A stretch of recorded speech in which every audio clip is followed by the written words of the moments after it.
Hey, welcome to the All of You podcast. We're your hosts. I'm Siobhan Roy. And I'm Dave Martinell. Our relationship hasn't always been easy. Especially in the beginning, we were getting in the worst conflicts that sent us down a path of deep healing and inner work in order to get the relationship that we wanted. So whether you're on your own healing journey or just looking to improve your relationships overall, we hope that by sharing our lessons and struggles, we help you along your way. And with that, welcome to the podcast where we accept all of you.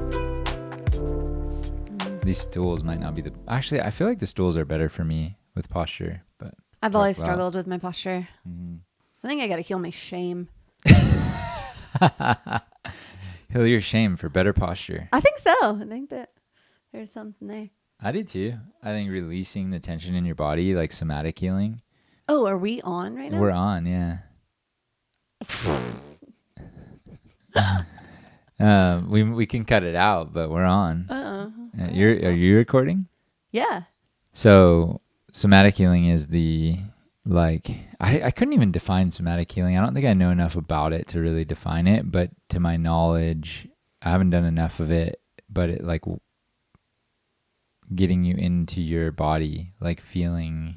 Yeah, I think it's very tied with Bessel van der Kolk. Is that how I say it? Yeah. His work on Body Keeps a Score, where talking about how our bodies hold trauma within it. And there's tension within our tissues. That's why there's people say the issues are in your tissues. And somatic healing is working through your trauma in the body. Yeah. And feeling your emotions in your body and self-soothing and it's such a trip because you think about it as you get scared, you clinch down into yourself, and then that's your that can become your posture over time if you've spent years in fear. And as you get more confident, and confidence is really less fearful, more secure, you're safe. So safety equals secure equals confidence, and you kind of chest goes out, shoulders go back, and you feel a little bit more in your body. I mean, there's people who probably practice posture and get good posture that are still in fear in their mind, but it is related, you know? Anyway. Hi. Hello, David. So how are you? Not good. Ooh. I mean, I'm not good, but not good. If I'm honest, I've been rough lately. Yeah, but you seem okay today. I'm getting better. Yeah. Yeah. It's not the worst I've seen you. I'll say that. No, definitely not. No, I'm not at my worst. I think this week I felt a little bit more overwhelmed than usual of wedding, house, podcast, kids, life, all the things, and just felt like I wasn't balancing them all very well. Plates were dropping and I was getting a little frustrated with that. But that's not actually why I've been rough lately. I guess to be totally honest, I got rocked by some Instagram comments. Yeah, you did. I got leveled the F out. I got sideswiped, taken out, unwell. Yeah. That's the honest truth. It wrecked me. Yeah. And I want to talk about it because there's a lot of little lessons in there that I'm learning. And I think how I'm working through it could help someone. Yeah. So open to sharing a little bit about it. Yeah, and we don't want to go too into the nuances of the comment. It's not really about that. It's not about the comment. It's about the not healing. about the commenter. It's really about what happened within me. Yeah. So do you want to share a little bit about it or not? Yeah. Yeah. Okay. I think it's in context is helpful and more interesting, and we want to keep you guys interested. Yeah. So it was on a reel that actually you posted it for me while I was at the American Girl doll store with the girls. And that's right. Yeah. And thankfully I wasn't on Instagram that day at all. And in the reel, I was talking about how when I first became a stepmom, I got triggered a lot because kids are very triggering. If you have kids, you probably know that they can be very triggering, and that I got a coach to Yeah, help. and can I clarify, like the word trigger, we use the word trigger. So language is tough because not everyone hears the same thing, but we use the word trigger as in just because we're triggered doesn't mean that it's the other person's fault. Like I can trigger you and I was just brushing my teeth. Like I just looked at you the wrong way and it triggered you. So it's the person who gets triggered. It's a lot of times if you're triggered, you're having an overreaction. If you're just reacting to something bad, that's not triggered. That's just appropriate reaction. I'm angry because you cheated on me. Like that's an appropriate reaction. That's not a triggered response. So I just want to clarify, like the word trigger, everyone sees that a little differently, and we say it as in the kids were triggering us. That's our fault. They're kids. Right. And I actually think even to go a step further than that, and I hated this at the beginning of my healing journey, but triggers are gifts if you are open enough to view it that way. Because when you get triggered, you are just given the key to the portal within yourself to go in and find the wound that needs healed so that you no longer get triggered. Because you'll keep, if someone keeps doing the same thing over and over, you're going to keep being triggered until you heal the wound where the trigger is coming from. And so if anyone is triggering you, it's because you're wounded. So the girls triggering me showed me my wounds and the things I need to work on, which is a gift. Yeah, the trigger is the teacher. But it's painful and it's hard and it's messy. And at times I'm like, oh, this is too much. I hate it. Because, when I get triggered, you'll look at me and go, hey, it's time to celebrate. We found the trigger. Now you gotta find the wound and you can start healing. And sometimes I look at you and I'm like, screw you. Like I'm level 10 triggered. Like I'm not ready to celebrate right now. Right. Because I'm like emotionally reactive. And then once my nervous system calms down, I'm able to go, yeah, you're right. Like I found the trigger. Now I can go heal the wound and I don't have to live with that pain anymore. Yeah. Which is honestly, like, that's it. Like that is healing. Mm-hmm. That's what we're super passionate about. That's what we're writing a course on. Like that is the message, is use your triggers to find your wounds, heal your wounds so you're no longer reactive and slave to them, and you will live a more peaceful, healthy, happy life. Yep. And it's possible, and there's tools to do it, and it's a gift. Like triggers are a gift. But also I do recognize triggers is like a slang word that people use, and not everyone views it through our lens, and that's okay.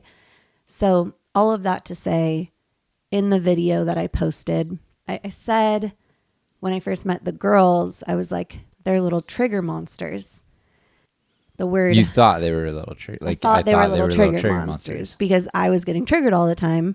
But it turns out I got a coach who helped me learn to regulate my nervous system and to work through my triggers so that I could heal myself. Yeah. And be better for them. And in no part in the video were you blaming the girls or saying that they were monsters. The word monster around our house a lot of times is like I get called the cookie monster because I eat it's like you do it a lot. Mm-hmm. You do it. I eat a lot of cookies, so I'm a cookie monster. Like we just say that as kind of a cute word sometimes. Maybe it's not appropriate, and so it's slang in our home. But it wasn't like they were there. You in no way had an embodiment of like the girls are bad and they're wrong. My heart was in the right place, and I think if you listen to it, it's not said with any ill intent towards the girls whatsoever. They are my greatest gifts. They are my greatest teachers. And I don't even want to sit in here. I mean, the long story short is I got some really gnarly accusations. It's okay. As if I'm not good to them. And that freaking rocked me. Yeah. as hard as you work at your relationship with the girls, I've never seen anyone work harder at a relationship. And I don't want to sit here and defend that I'm like, I'm a good stepmom. Like, I love my stepkids. Like, sorry for the language, but like, fuck that. I shouldn't have to do that. Yeah. Like that. I'm like activated right now and I need to like take a deep breath, but. And the point of this episode is not to use this platform to defend yourself No, in any and I way. won't do that. And I don't think my truth is enough for me. And truthfully, I know the only opinion of me that matters is the girls. And I know where my relationship is at with them. And I don't need to defend myself. But so the reason I'm actually bringing this up and wanting to talk about it on here is because when the comments were left, I got triggered by them, by the comments. And if I'm going to be true to my word, I have to go to, all right, there's a wound in me. If I am level 10 triggered, laid out and unwell by these comments, something in me has to be healed. And this isn't about who left the comments. Thinking about them, yes, they are people that we know in real life, but in order for me to work through this and to heal, I have to go, they saw this through their lens and their reality. That says nothing about me. And it's my work to go in and figure out why I'm triggered. And in order to do that, the first step was, okay, how do I respond to it to protect my peace, to give myself the space to work through this? And that's going, okay, first off, if someone wants to approach us with a heart of, hey, I didn't understand that post, that didn't land well with me, can we talk about it? Going, yeah, let's do it.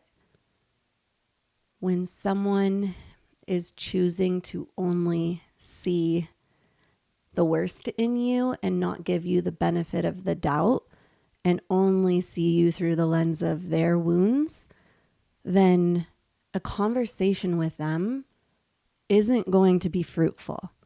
If trying to argue with someone who's committed to misunderstanding you is not going to go anywhere. Yeah, and that's kind of like the root of what I wanted to talk about a little bit is, like, how do you know that? Because that is one of the biggest things in life, I think, is, and I like to kind of sum it up cutely by like finding your mirrors, like finding the mirrors you trust. Like I think of like, if, you know, in the carnivals, they have those mirrors that are all like different shapes and sizes. And like you look in them and you look really wide and one you look really tall. You know what I'm talking about? Mm-hmm. At the fair. Like that is what we need each other. Like I was listening to a podcast the other day and the Chris Williams was like, if somebody's 7 feet tall, are they really tall if they're on an island by themselves with no other people?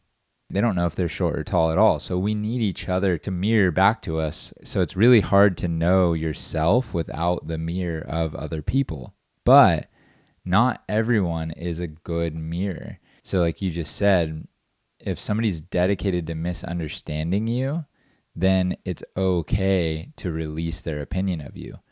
But that becomes really dangerous if you start a business with a few business partners and then you kind of go rogue and are making bad decisions and they're trying to bring you back and be like, hey, you're messing up, or you're in a, you know, you have accountability through a friend group and you're failing in life and not making good decisions, then you need to listen to those mirrors. So it's all about, like, life really comes down to, we talked about on the last episode, those 5 closest friends, and understanding those are the people you want to trust. And those are always changing a little bit because everyone's on a different growth path and everyone reflects back a different thing. So like I have a best friend who's a fitness coach. The guy is ripped, jacked, and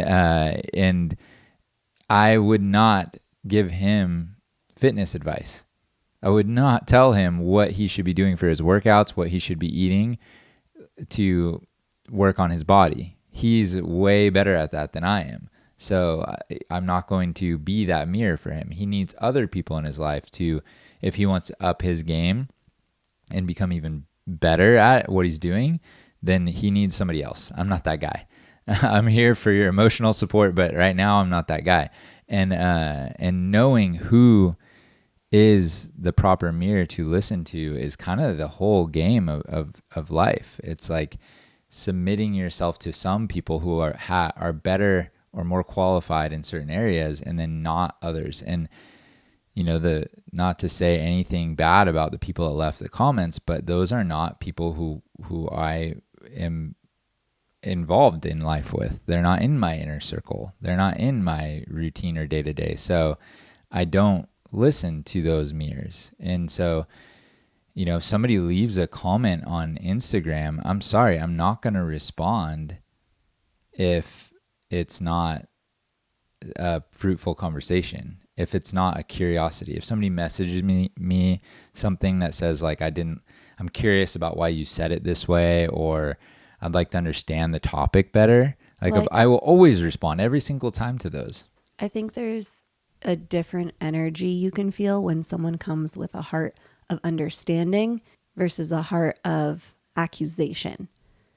And if someone's coming to you with a heart of trying to understand you, or I will say that in context to me, if someone is trying to understand my perspective and they disagree with me and want to have a conversation, absolutely, it's worth to have that. Not with everyone. Like we have a lot of people reaching out now, and it is harder to actually respond to every single person. But with that said, as much as we can respond, we want to those that are actually wanting to understand our perspective if they do disagree.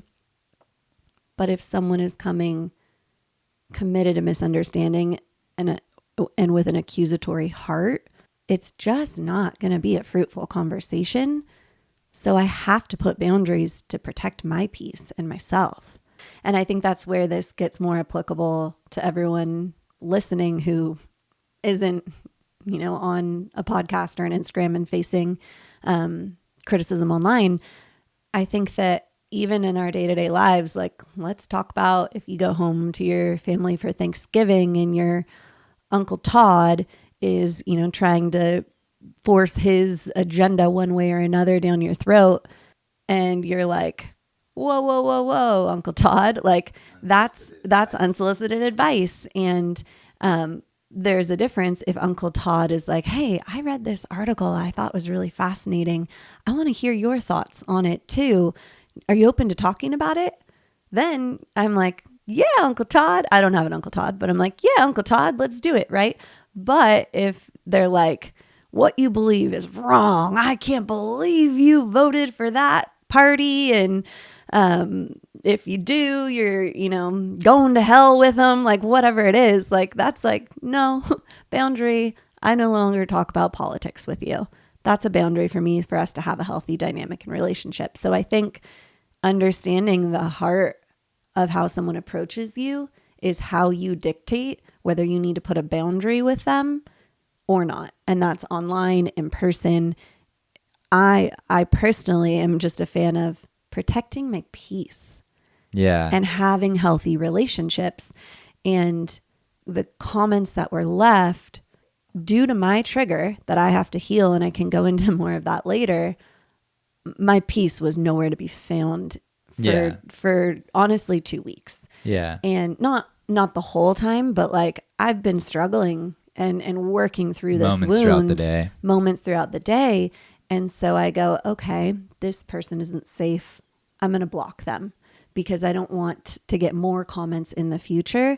That's a boundary for me. If they're not going to seek to understand my heart, I'm just going to block them, and then I don't have, so that I can protect my peace. Yeah, and a lot of people disagree with blocking, and I do think people are too quick to block sometimes. Like the blocking energy is like anything that so that's where it gets dangerous. You go in, you become a person, you become rogue with no mirrors, and that's really dangerous, to just block everybody that's speaking differently than you. You don't want to get yourself into a confirmation bias circle. Yeah, but that's a good point. But I am all open. I am full open for the debate. I would have somebody on the podcast to debate with us a theory. Like if somebody really disagreed with us about a subject and they were educated and had the ability to back up their opinion in a debate form, and it wasn't just fully emotionally charged, but they had logic to it too, I would absolutely love to debate the subject. We debate a lot. That's what makes our banter and our podcast good, I think, is that we don't always agree, but we have different sides of the opinion, and it's not emotionally charged. It's logical. And so, Well, and I think I know I do, and I think you do too. I'm open to being wrong. 100%. And I'll actually say, like, while my heart wasn't wrong in using the word monster, I could have articulated it better. Yes. But I have to have compassion on myself. We hop on these mics and talk for an hour. Not everything I say is beautifully worded how I would like for it to be. No, we have like 16 to 20, hours of podcasts out there. We've probably recorded 25 hours or something. It's a lot of words. It's a lot of words. You're gonna misuse sometimes. Like, yeah, we're gonna get it wrong. The heart of the matter is what I'm concerned about. Mm-hmm. I'm always concerned about the heart of the matter, not what words somebody used. To pick apart somebody's words, to me, is a very low vibration. It's a very nuanced thing. Like, I don't care what word you use. Like, I tell the girls, it's just sounds they make with their mouth. If they come to me and they're like, so-and-so said shit at school, I don't really care about cuss words that much. I want to know how they used it. Did they call you a shithead? Or were they like, I just took a shit and it's funny? Like, I want to know how they use it. It's just sounds we make with our mouth. Like, what are we doing here? Are we really going to like attach our minds to that's a bad, to me, there's no bad word. It's just sounds we make with our mouth, and we're conveying a heart. We're conveying a truth. And if you can't read behind the words, then you're getting triggered by somebody's word choices. And that's just highlighting something at you, So it's tough. And I would say, like, if somebody got triggered, if we use triggering words for them, they should not listen to our podcast. There are other places to go for this information. Unless they have the mindset that triggers are the key to finding the wounds and they want to heal their wounds. Yes. Then that might be great for you if you're ready and willing and at the place where that's a good thing for you. Yeah, and too much getting triggered a lot by something is probably not great if you're, you can get overwhelmed trying to heal all your triggers at once. So we kind of did that to each other. That was part of our story, is we really triggered each other a lot. And so that's where the growth came from in a fast pace, but it was almost too much. Like, oh yeah, it was we rough. almost broke because it was just so much trigger, but we leaned in to the triggers, and our mentors would say, celebrate your triggers. So we would tell each other, like, one of us would get triggered and the other one would go, I'm really stoked. Like, I'd be bummed, triggered, and you'd be like, I'm so glad you found this. Yeah. Yeah, because I know now we're just opening the door to your heart to be able to heal it. Yeah. Because it would trigger a feeling, and then once I could feel that feeling, I could recreate it kind of and understand it more. But yeah, it's a tough thing to know. So the real question becomes, like, at a high level, who to block and who to respond and debate with. Because if you block everyone, you're blocking out all your mirrors. And I have my filter. And I think that can translate into real life, not just online, of if you don't listen to anyone in your life, you have no mirrors. Yep. And we don't see things as they are. We see things as we are. That's why we need mirrors, because my reality isn't the reality. I'm not always right, even though I really think it would feel great if that was the case and I was always right. I'm not. And that's why I need friends and family that I can check, like that I respect their opinion and I can say, hey, check me on this. Am I seeing this correctly? Am I in reality? And if you don't have mirrors and anyone you're willing to listen to for feedback, you're not going to grow. Yeah. You're not like, it's not going to lead to a healthy life. Yeah, I can have a lot of peace up here on this hill by myself. I did that for a few years and just worked on my house and was really quiet for a while and journaled a lot and had a lot of peace. And I spent a lot of time going inward, and it was really healthy and good for me for a time, like almost like monk mode, you know? But I need people and mirrors if I really want to stretch myself and not just get comfortable with who I am. Like there's a stage where you need to get comfortable with who you are and accept yourself as you are. But then there's a stage where you need to go out and get triggered. So I healed as much as I could before I met you. And I was in a state where like I was really comfortable. Like I did not want a relationship because I had known this. Like when I get into a relationship, I'm going to have to face the challenge. I took all the classes, driver's classes, and then getting into the relationship was actually getting on the road and driving. And I didn't handle it always well at first. And then I learned how much more I needed to heal. It was tough. Yeah. But I do think it comes down to like, who are your mirrors? And then you hold to those. So like I sent the post to a couple people. Like I have a coach and I sent it to him, and I have a couple good buddies and I sent it to them, and I was like, tell me if you think this is off, because I trust their perspective, and they're way different people. So they have a wide variety of perspectives. Checked it with you, and I even asked a couple more people, and everyone that I trust that knows our heart was like, you weren't even remotely saying anything bad about the girls. You were actually putting it back on you and taking ownership for your triggers. So I was like, okay, then I'm going to leave it up. And I think it's good that we check with people, but I think it's harmful when we get into meaningless debates online. And that's just not. Or in person. Or in person, yeah. I'll disagree with people in person and say I don't agree, but I don't think it's healthy to debate always. Sometimes walking away from the conversation is the best thing to do for both parties. Which is an unspoken boundary. Yeah. So if you feel a conversation's going in a direction where it's going to escalate, it is a easy unspoken boundary to go, oh, you know what? Actually got to run. I got this I got to go do. Or oh, I'm going to use the restroom if you're at a party. Like choosing to walk away and protect your peace is an unspoken, semi-easy boundary to set that can allow a safe distance from you and the person to have a relationship and not have it be explosive, or not even explosive, but like unsettling to your nervous system. Yeah. So tell me a little bit more about what it triggered for you. Like, how did you feel? Oh my gosh. I think it's hard to articulate the sensation in my body, but the number one feeling I felt was unsafe. Like my whole body was tense with this feeling of like the boogeyman's going to jump out and scare me at any point. I am not safe. I'm unprotected. I'm exposed. I'm vulnerable. And I'm just that, like just genuinely feeling unsafe in my body. And it was so bad that I knew I was triggered.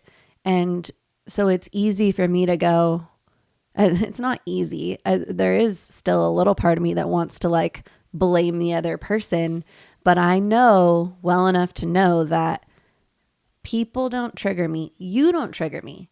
I get triggered. It is no one else's fault if I'm triggered And so I'm like, what is this feeling in my body that I'm so unsafe? And unpacking that more, I have a core belief that to be safe, I need everyone to like me. I don't feel safe if people don't like me. And that's like a little bit embarrassing to admit, but it's my truth. And That's super embarrassing. I'm so sorry for you. No, just kidding. I have the same thing. yeah. We no one have wants to be disliked, like, right? We all want to fit in. And I think it's even more than that it's this feeling of I want to belong. And I think that's like very almost like tribal to our core. Like no one wants to be outcast. We all want to feel like we belong. We don't want to feel hated. We don't want to feel ostracized or different. And so that feeling in me was like, oh, they don't like me. Mm-hmm. They think bad about me. And then I'm like, I'm not okay, is what my body's telling me. And I have all the tools in the world to work through this myself. And I still struggled.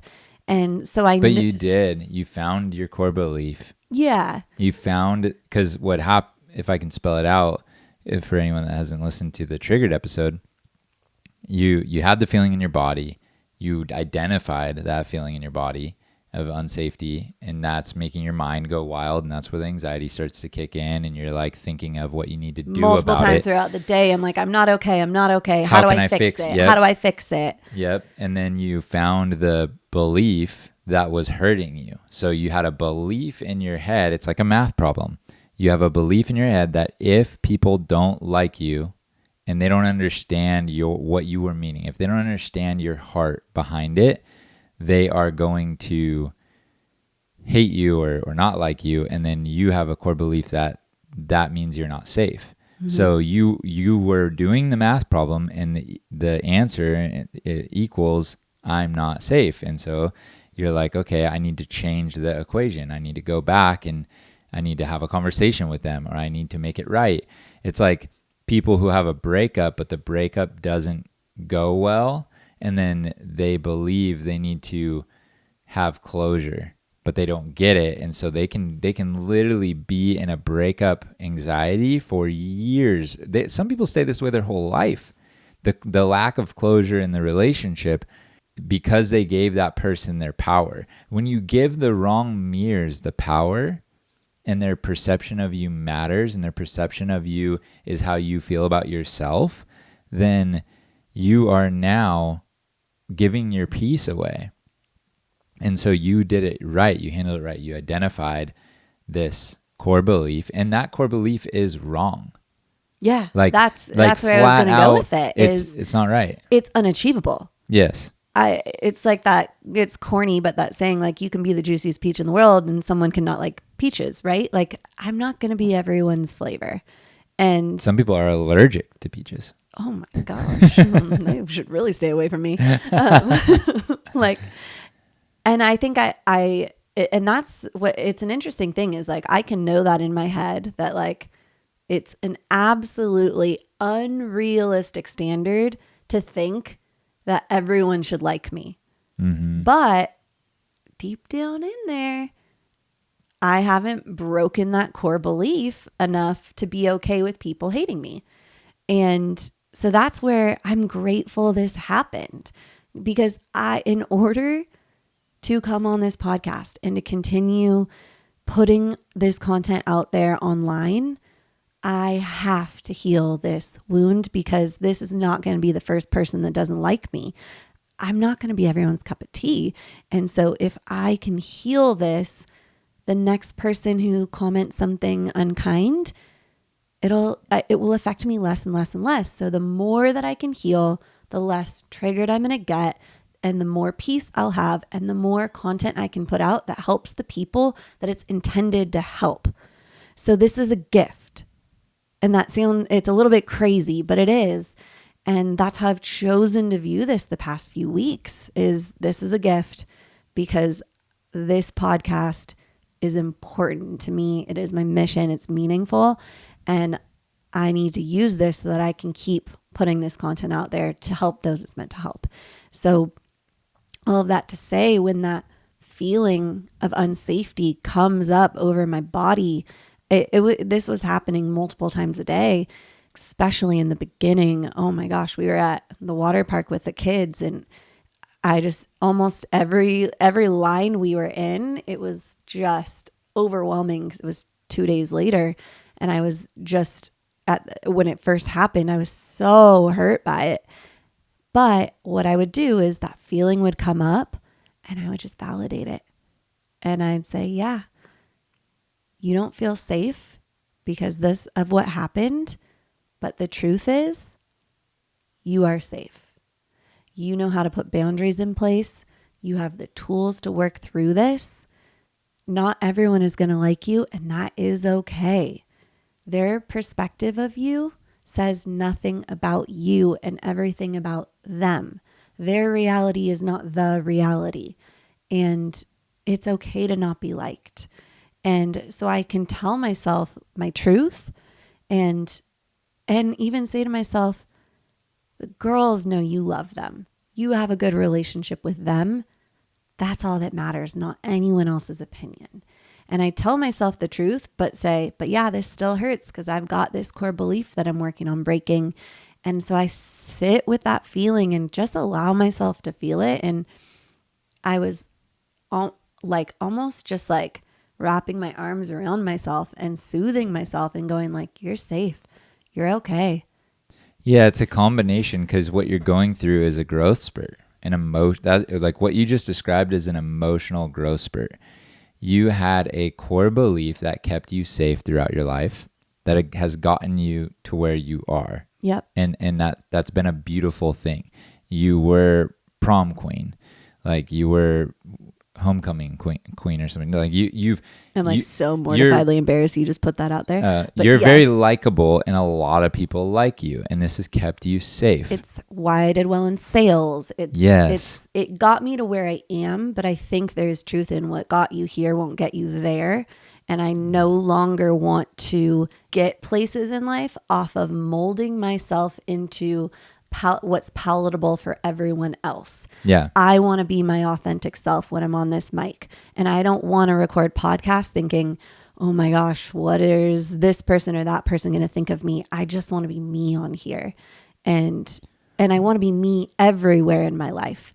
And I don't want to shrink myself down so that you can, and into a bite-sized piece so someone else can stomach me. I want to get to a place where I go, here I am, take it or leave it. I'm either your cup of tea or I'm not. Yeah, but with also allowing your mirrors, the people you do choose, to go, hey, I'm going to rein you in a little. I'm going to rein 100%. We all need those. So it's a balancing of the reins. It's like you don't want to be a rogue dog. You want to be a pack dog. We are pack animals. You can be a rogue human and go and wander, and that's fine. I actually love that. I think you did too. It's really fun to be single and to be in like kind of a careless space and just like it's fun to travel alone and meet people and have no ties, right? And you're just like free to be you. I always said, like, I can move faster without you. If somebody invited me to go on a snowboard trip, I could just go. If somebody invited me to go travel here, like if somebody's like, you want to go to Germany in a couple months? Like I'd be like, sure, that'd be fun. Yeah, exactly. And but with you, I have a leash a little bit, and it's we don't like to think of it that way, but it's a pack. I'm assigning myself to a pack. Yeah, you got a Costco pack. I'm not your only pack here. Yeah, and so I can travel faster without you. I think single people can travel faster, and that's a gift. But in marriage, I can go further.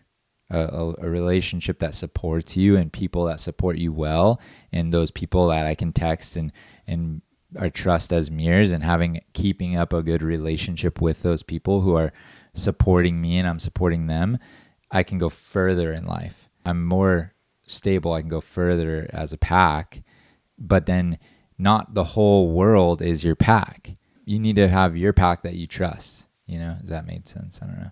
No, I think it did. But actually, I would say there are even people we've met on the internet who I do trust. Like, They've become our pack. that have become our pack. We have people we interact with on there.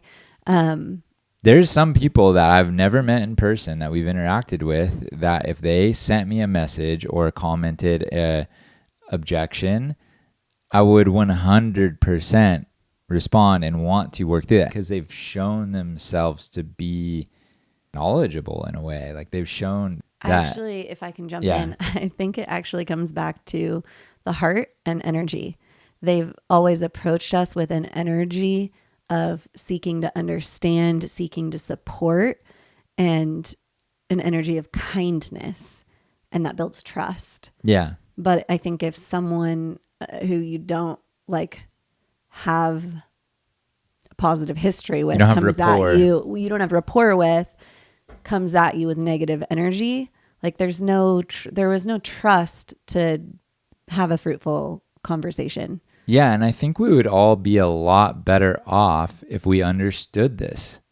Like if I go and comment on Joe Rogan's page, I don't expect to be able to get his attention. Like one, he doesn't read comments anyway, but and I understand why, man. Yeah. I respect it. Like if I go comment on anyone else's page that I don't have rapport with at all, I don't have, just because they don't trust my opinion doesn't mean I'm not trustworthy. Like it doesn't say anything about me that I can't go comment. So we all need to understand who you have trust with and who you don't. And it's okay if trust is not there. Like that doesn't mean that if two people don't trust each other, that doesn't mean they're not trustworthy. It just means they don't have rapport and they don't have that connection, and they have other people in their lives that are their support system and connection. We all have our packs. So like personalizing everything and